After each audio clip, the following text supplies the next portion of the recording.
दोस्तों नमस्कार, मेरा नाम है सुनील कुमार और आप लोगों का स्वागत है मेरे YouTube channel journey of special के एजुकेशन। ठीक है।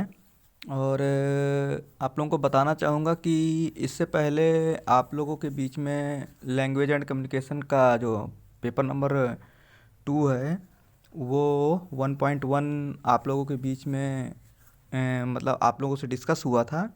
और आज वही यूनिट है, लेकिन उसका पार्ट 2 रहेगा क्योंकि उसमें खाली मीनिंग और डिफिनेशन हो पाया था और कुछ स्टेजेस और स्कोप जो 2 टॉपिक था वो छूट गया है। उसी को लेके आज हम फिर आप लोगों के सामने प्रस्तुत हुए हैं और उसी टॉपिक पे आज डिस्कस होगा थोड़ा सा।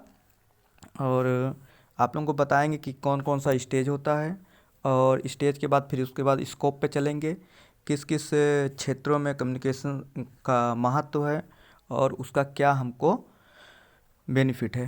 ठीक है ना, तो चलिए स्टार्ट करते हैं। और आप लोग यहाँ पर देख लीजिए, लिखा हुआ है संचार कहिए या संप्रेषण कहिए या कम्युनिकेशन कहिए, एक ही चीज़ है। ठीक है ना, तो यहाँ पर देख लीजिए संचार में कई चरण शामिल किया गया है, जैसे सुनना, बोलना, लिखना, पढ़ना, एक्सप्लेन करना या व्याख्या करना या जवाब देना। तो ठीक है ना, तो सबसे पहले हम डिस्कस करेंगे सुनना पर। ठीक है ना, लिसनिंग जिसको हम बोलते हैं। तो इसमें क्या होता है, स्पीकर द्वारा व्यक्त किए जा रहे संदेश, ठीक है ना, जो आपके सामने बोल रहा है वो मैसेज क्या दे रहा है उसको हमें ध्यान से सुनना है और उसके बारे में जानकारी इकट्ठा करना है। ठीक है ना, जब हम ध्यान से सुनेंगे कंसंट्रेट होके, तब जाके हमको क्या मिलेगा, उससे संबंधित जानकारी मिलेगा और तब जाकर हम वहाँ पर रिस्पॉन्स कर पाएंगे। ठीक है ना, तब हम उनसे सवाल जवाब कर पाएंगे या हमको जो नहीं समझ में आया है हम उनसे सवाल पूछ पाएंगे। ठीक है ना, अगर हम कंसंट्रेट होके किसी भी जो भी हमारे सामने अपना स्पीच दे रहा है, जो हमको समझा रहा है, बता रहा है किसी भी चीज़ को, अगर हम उसकी बातों को कंसंट्रेट होकर नहीं सुन पाएंगे तो जाहिर सी बात है कि हमको उनके द्वारा जो बोला जा रहा है वो हमको नहीं समझ में आएगा। इसीलिए हमको कंसंट्रेट होकर सुनना है और फिर उससे संबंधित जानकारी इकट्ठा करना है और प्लस उससे संबंधित अगर किसी प्रकार का कोई डाउट होता है तो हमें उनसे पूछना है। ठीक है ना, तो चलिए दूसरा वाला टॉपिक पे चलते हैं जिसमें है बोलना। इसमें उचित भाषा और स्वर का उपयोग करके मौखिक रूप से किसी के विचारों या भावनाओं को व्यक्त करना शामिल है। ठीक है ना, जो मौखिक रूप से हो तो मतलब ओरल रूप से होता है, जो हमारे फीलिंग्स होता है, जो हमारे अंदर विचार होते हैं, भावनाएं होती हैं, उनको जब हम शब्दों के वाणी के माध्यम से जब हम बोलते हैं उसी को कहते हैं बोलना। ठीक है ना, मन में कुछ सोचते हैं लेकिन बोल नहीं पाते हैं, लेकिन जब हम बोलते हैं तो उसको मौखिक रूप बोला जाता है। ठीक है ना, फिर आएगा अपना लेखन। ठीक है ना, इसमें उचित भाषा, व्याकरण और विराम चिन्ह का उपयोग करके लिखित रूप में किसी के विचारों या भावनाओं को व्यक्त किया जाता है। ठीक है ना, जो हम सोचते हैं, ठीक है ना, जो हमारे दिमाग में चलता है, जब उसका हम एक प्रक्रिया के तहत उसको लिखते हैं तो उसको लेखन प्रक्रिया कहा जाता है या लेखन बोला जाता है। ठीक है ना, उसमें एक अच्छा भाषा होना चाहिए, ग्रामर होना चाहिए, जो फुल स्टॉप, कॉमा और क्वेश्चन मार्क, इन सारी चीज़ों का व्यवस्थित तरीके से जब हम इस्तेमाल करके आगे अपने विचारों को प्रेजेंट करते हैं, ठीक है ना, एक कागज़ पर, ठीक है ना, उसी को हम कहते हैं लेखन।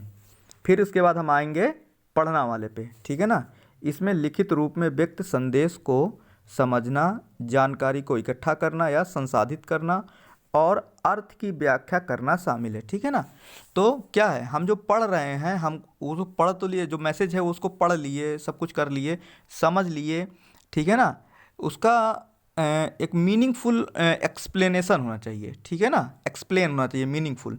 ठीक है ना, ऐसा नहीं है कि हम खाली उसको पढ़ लिए, पढ़ना ही नहीं सब कुछ है। जब तक हम उस पढ़े हुए चीज़ को, जो पढ़ा हुआ कॉन्सेप्ट है, जो पढ़ा हुआ मैटर है, जब तक उसको हम उसका अर्थ नहीं समझेंगे तब तक वो पढ़ना बेकार है। क्योंकि जब भी हमको बताना होगा उस चीज़ को तो हम उसको क्या बताएंगे, सामने वाले को हम क्या उसका एक्सप्लेन करेंगे।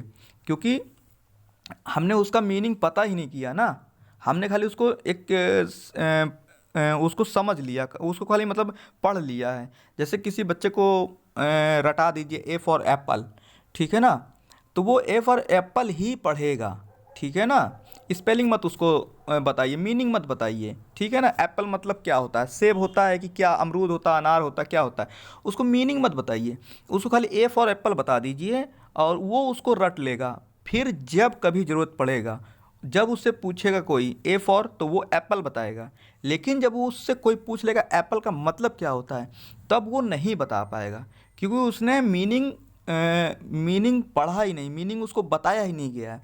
इसीलिए हम जो भी पढ़ें, सीधी सीधी बात है, हम जो भी पढ़ें, जो भी अपने दिमाग में स्टोर करें, उसका मीनिंग भी हमको स्टोर करना है, उसका मतलब भी हमको जानना है, जिससे कि हमको जब ज़रूरत लगे हम सामने वाले से सवाल पूछ सकें, और जब हमसे कोई पूछे तो हम उसका मतलब भी बता सकें।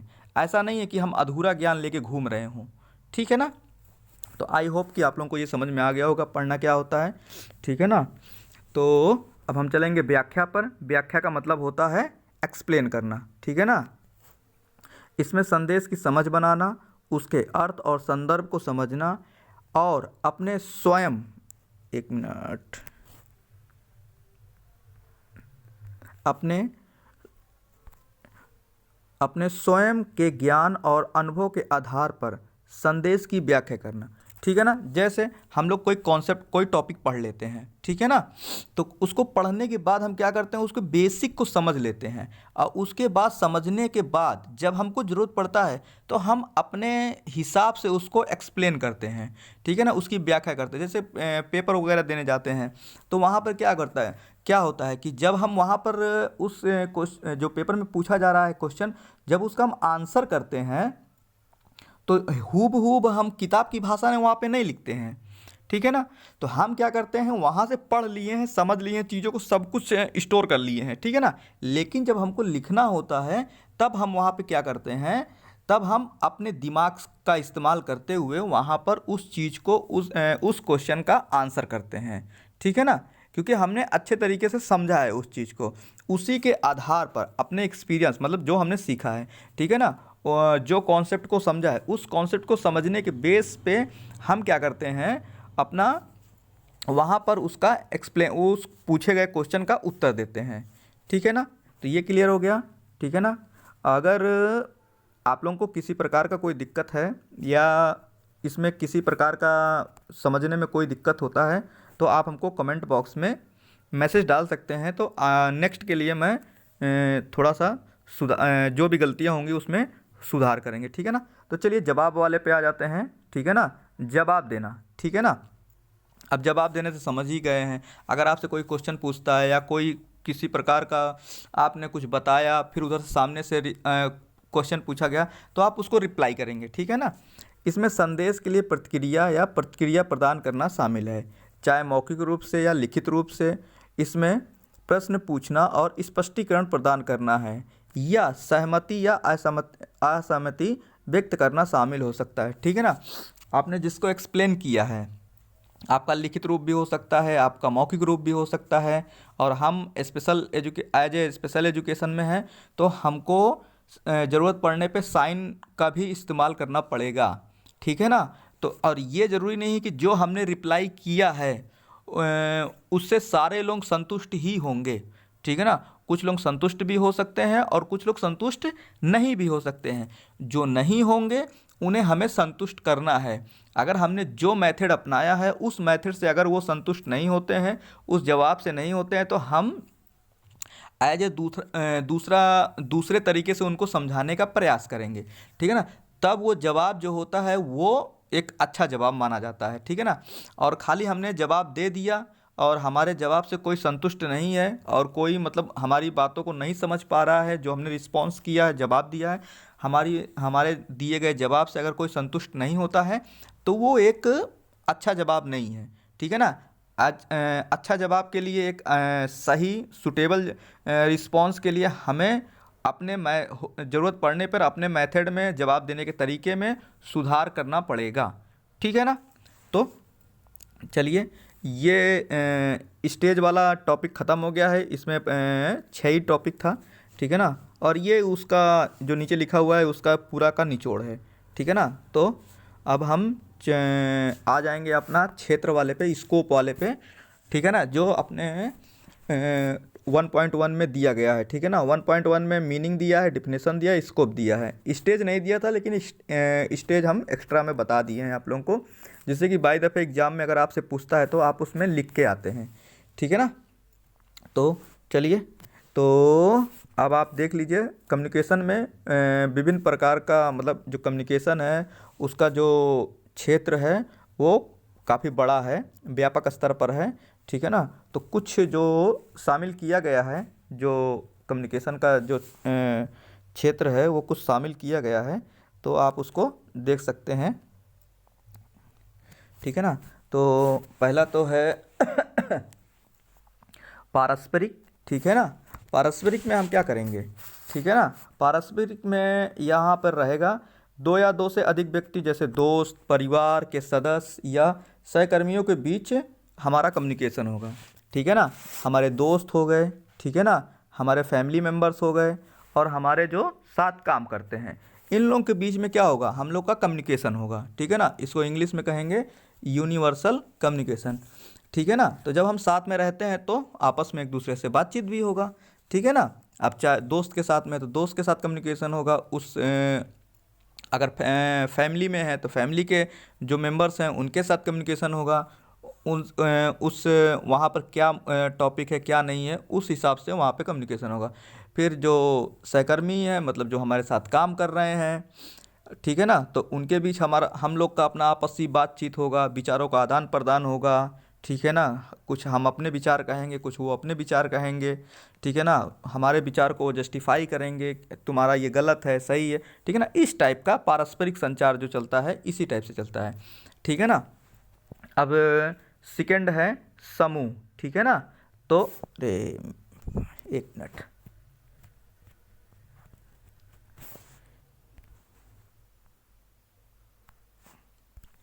ठीक है ना। अब चलेगा समूह, ठीक है ना। समूह मतलब ग्रुप का चलेगा। ग्रुप में जब बैठेंगे एज ए टीम की तरह, ठीक है ना। जैसे ग्रुप में क्या होता है, एज ए टीम के रूप में जब काम करते हैं तो उसी को ग्रुप बोलते हैं, ठीक है ना। टीम हो गया, संगठन हो गया। इसमें क्या छोटे छोटे समूहों के भीतर जो है संप्रेषण शामिल है, जैसे कि टीम या समितियाँ, ठीक है ना। आप लोगों को समझ में आ रहा है, टीम जो टीम वर्क मिलके काम करते हैं, जहाँ जहाँ सदस्य एक समान लक्ष्य प्राप्त करने के लिए अपना एक दूसरे को सहयोग प्रदान करते हैं, ठीक है ना। तो अब आ जाइए जनसंचार में, ठीक है ना। जनसंचार का मतलब आप समझते हैं मास कम्युनिकेशन, ठीक है ना, जिसमें टीवी हो गया, टेलीविज़न हो गया, इंटरनेट हो गया, इनके माध्यम से जब हम सूचनाओं का प्रसार करते हैं, ठीक है ना, सूचनाओं को आगे बढ़ाते हैं, ठीक है ना। तो जैसे उसमें क्या आएगा, अपना विज्ञापन आएगा, पत्रकारिता आएगा, जनसंपर्क आएगा। ये सारा चीज़ किस में शामिल होगा, जनसंचार में होगा, मास कम्युनिकेशन में शामिल होगा। मास कम्युनिकेशन में क्या होगा, ज़्यादा रटने का ज़रूरत नहीं है, मोटा मोटा चीज़ आप लोग समझ लीजिए। टेलीविज़न हो गया, रेडियो हो गया, इंटरनेट हो गया, इन सारी चीज़ों के माध्यम से जब हम सूचनाओं को एक दूसरे तक पहुंचाते हैं, ठीक है ना। आजकल क्या है, आजकल सोशल मीडिया है, 4G नेट चल रहा है, फटाफट चलता है, ठीक है ना। इधर डाले, इधर लिख के टिक किए नहीं कि उधर फट से सामने वाले के पास पहुंच गया, ठीक है ना। तो मास कम्युनिकेशन में कौन कौन सा आएगा, टीवी, रेडियो, इंटरनेट, ठीक है ना। इसके माध्यम से हम लोगों तक सूचनाओं को पहुंचाते हैं, ठीक है ना, जिसमें विज्ञापन होता है, पत्रकारिता होता है, जनसंपर्क होता है, ठीक है ना। विज्ञापन के माध्यम से भी कम्युनिकेशन होता है, ठीक है ना। किसी प्रकार का ऐड हो गया तो वो हमें बताता है कि हाँ ये चीज़ इसके बारे में है। फिर आप आ जाइए चौथे नंबर पर संगठनात्मक संचार, मतलब ऑर्गेनाइजेशनल, ठीक है ना। यहाँ यह संगठनों के भीतर और उनके बीच संचार को संदर्भित करता है, ठीक है ना। जो संगठन है उसके भीतर और उनके बीच, ठीक है ना, जो वहाँ के लोग काम कर रहे हैं, जैसे कि कर्मचारी और प्रबंधक के बीच, ठीक है ना, जो वहाँ के स्टाफ जो काम कर रहे हैं और जो वहाँ का मैनेजमेंट है उनके बीच जब कम्युनिकेशन होगा तो संगठन से संबंधित आएगा, ठीक है ना। या विभिन्न विभागों के बीच, ठीक है ना, डिफरेंट टाइप के विभाग होते हैं, ठीक है ना, डिपार्टमेंट होते हैं, तो उनके बीच जो कम्युनिकेशन हो रहा है, और इसमें बैठकें और मेमो और रिपोर्ट संबंधित जो होता है, उन सारे चीज़ों के बीच में कम्युनिकेशन शामिल है, ठीक है ना। अब आ जाइए पांचवें पर, इंटर कल्चरल कम्युनिकेशन। इसका मतलब होता है अंतर सांस्कृतिक संचार, ठीक है ना। इसमें क्या होता है, दो अलग संस्कृतियों के लोगों के बीच में कम्युनिकेशन होता है, ठीक है ना, दो अलग संस्कृति के लोग होते हैं, ठीक है ना। इसमें लिखा भी हुआ है, वही चीज़ है। इसमें विभिन्न संस्कृति पृष्ठभूमि के लोगों के बीच में संप्रेषण होता है, और इसमें भाषा बाधाएं, सांस्कृतिक मतभेद और गलतफहमी शामिल हो सकती है, ठीक है ना। तो एग्जाम्पल में आप देख लीजिए, सांस्कृतिक प्रतीक होता है, विश्वास होता है, दृष्टिकोण, मूल, अपेक्षा और व्यवहार के मानदंड होते हैं, ठीक है ना। ये इसमें नहीं है, लेकिन मैं अपनी तरफ से बता दिया हूँ, ठीक है ना। अब फिर इसके बाद राजनीतिक पे आ जाइए, और राजनीतिक तो आप लोग जानते ही हैं, आजकल राजनीति आज के समय में राजनीति का कितना शोर शराबा है, ठीक है ना। जिसके ज़बान पे देखिए, उसी के ज़बान पे किसी एक मुद्दे को लेके पॉलिटिकल इशू चल ही रहा है, ठीक है ना। तो इसमें जो अच्छा स्पीच देता हो, ठीक है ना, जो सामने से डिबेट कर रहा है उसको प्रोटेक्ट करता हो, उसकी बातों को काटता हो, उसके बातों को अच्छे तरीके से रिस्पॉन्स करता हो, ठीक है ना। तो आप देख लीजिए, इसमें जो लिखा है, राजनीतिक अभियानों में भाषणों और बहस सहित राजनीतिक संदेशों और विचारों का संचार शामिल है, ठीक है ना, आपको बता दिए हैं, ठीक है ना। अभियान रैली से संबंधित समझ लो, भाषण स्पीच समझ लो, बहस मतलब आपसी डिबेट समझ लो, ठीक है ना। इन सारी चीज़ों को पॉलिटिकल कम्युनिकेशन के अंतर्गत रखा जाता है, ठीक है ना। फिर हम आ जाएंगे स्वास्थ्य संचार, ठीक है ना, नंबर 7 पे है स्वास्थ्य संचार, मतलब हेल्थ कम्युनिकेशन। हेल्थ कम्युनिकेशन में कौन कौन आएगा, सार्वजनिक स्वास्थ्य अभियान, डॉक्टर, ठीक है ना, डॉक्टर और रोगी के बीच में जो बातचीत होता है, स्वास्थ्य हेल्थ एजुकेशन जो होता है, ये सब किस में आएगा, ये सब आएगा हेल्थ कम्युनिकेशन के अंतर्गत, ठीक है ना। आपको एक अच्छा स्वास्थ्य अभियान चलाना चाहिए, जिससे कि लोगों को आप बता सकें कि आपको स्वस्थ रहना कितना ज़रूरी है, आप स्वस्थ रहेंगे तभी सब कुछ सही रहेगा, ठीक है ना। डॉक्टर और पेशेंट के बीच में जो कम्युनिकेशन होता है, जो बातचीत होता है, वो अच्छे से होना चाहिए। एक अच्छा हेल्थ एजुकेशन तैयार होना चाहिए, जिससे कि लोग एजुकेशन लेके लोगों को बता सकें अच्छे तरीके से, और उसके इम्पोर्टेंस को बता सकें, उसके बारे में अच्छी जानकारी दे सकें, जिससे कि लोग जागरूक होकर अपने स्वास्थ्य के प्रति जागरूक हों, और अपने आस पड़ोस का, अपने देश का, अपने लोगों का, जो उनके आसपास हैं, उन सभी लोगों का अच्छे तरीके से ख्याल रखने में कामयाब हो सके, ठीक है ना। तो ऊपर वही सब लिखा है, ठीक है ना। यह स्वास्थ्य से संबंधित जानकारी और संदेशों के संचार को संदर्भित करता है, ठीक है ना। नीचे मैं बता दिया हूँ, बार बार एक ही चीज़ को रिपीट करने का ज़रूरत नहीं है, ठीक है ना। संचार का दायरा जो है, मतलब संचार जो कम्युनिकेशन स्कोप है, वो बहुत विशाल है, मतलब बहुत बड़ा है, और व्यक्तियों, समूहों और संगठनों के बीच सफल बातचीत और संबंधों के लिए इन सभी क्षेत्रों में प्रभावी संचार आवश्यक है, मतलब एक इफ़ेक्टिव कम्युनिकेशन का ज़रूरत है, ठीक है ना। जब तक इफ़ेक्टिव नहीं होगा, ठीक है ना, तब तक चीज़ें सूटेबल तरीके से लोगों तक पहुंच नहीं पाएंगी, ठीक है ना। एक अच्छा कम्युनिकेशन होना चाहिए, लोगों के बीच तालमेल होना चाहिए, लेकिन जो चीज़ें आप समझाना चाहते हैं वो समझें, वो आप कैसे समझा रहे हैं, तरीका क्या है, ठीक है ना, कम्युनिकेट करने का तरीका क्या है। ऐसा नहीं कि आप बोल के खाली चले जा रहे हैं, ठीक है ना। ज़रूरी नहीं कि आप जो बोल रहे हैं वो लोगों को समझ में आ ही रहा हो, ठीक है ना, ऐसा नहीं है। अगर उन लोगों को नहीं आ रहा है, तो आप एक अच्छा एक मतलब प्रभावी, मतलब इफ़ेक्टिव कम्युनिकेशन डेवलप करिए वहाँ पर, जिससे कि आपकी बातों को सुनने के लिए वो तत्पर हों, ठीक है ना।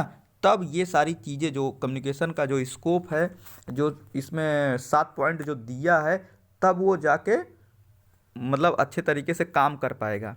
ठीक है ना। अगर एज ए आप खाली उसको बस फॉर्मेलिटी के तौर पे करते हैं तो फिर वो सक्सेसफुल नहीं हो पाएगा। ठीक है ना। नहीं तो फिर यहाँ पर जितना भी 7 पॉइंट दिया है इनमें से कोई अगर एक भी छूटता है तो फिर वो दिक्कत में आ जाएगा।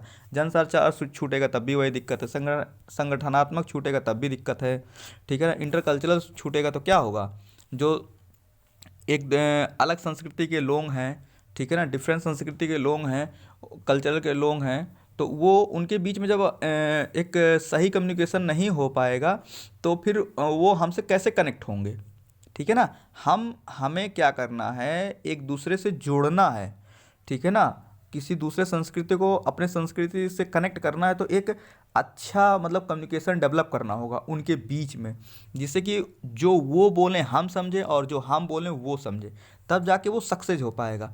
ठीक है ना। और इन सारी चीज़ों को करने के लिए आपको स्वस्थ रहना है।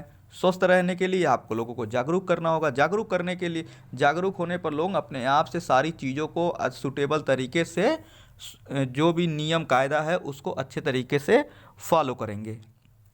तो ये टॉपिक यहाँ पे ख़त्म होता है। अगर आपको वीडियो अच्छा लग रहा है तो आप लोग लाइक सब्सक्राइब, और सब्सक्राइब करने के बाद एक बात ध्यान रखिएगा कि जो बेल आइकन है उसको ज़रूर दबाइएगा। ठीक है ना। जिससे कि जो नया वीडियो अपलोड होगा तो वो आपके पास तक पहुँचेगा, मैसेज उसका पहुँचेगा। अगर खाली सब्सक्राइब करते हैं, बेल आइकन नहीं दबाते हैं, तो फिर जो वीडियो अपलोड होगा वो आपके पास, उसका मैसेज आपके पास नहीं जा पाएगा। ठीक है ना। इसलिए सब्सक्राइब करते समय ये ज़रूर ध्यान रखिए कि बेल आइकॉन ज़रूर दबाइए। ठीक है ना। और आप लोग बता दीजिएगा कि आप लोगों को वीडियो कैसा लग रहा है। अच्छा लग रहा है तो लाइक शेयर करिए, और किसी प्रकार का कोई अगर इसमें कमी है तो कमेंट बॉक्स में लिख के उसको भेजिए कि यहाँ पर ये चीज़ अच्छे तरीके से नहीं किया गया है, या इसमें ये कमी है। जो भी कमी है आप कमेंट बॉक्स में लिख के भेजिए, हम उसमें इम्प्रूवमेंट करके नेक्स्ट जो क्लास होगा, ठीक है ना, उसमें उसका विशेष तौर पर ध्यान रखेंगे। ठीक है ना। तो इसी के साथ क्लास को ख़त्म करते हैं। राम राम। ठीक है ना।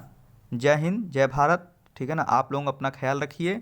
ठंड बहुत हो रहा है, ज़्यादा से ज़्यादा घरों में रहने की कोशिश करिए, और पढ़ाई का जो काम है वो नियमित रूप से करते रहिए। ठीक है ना।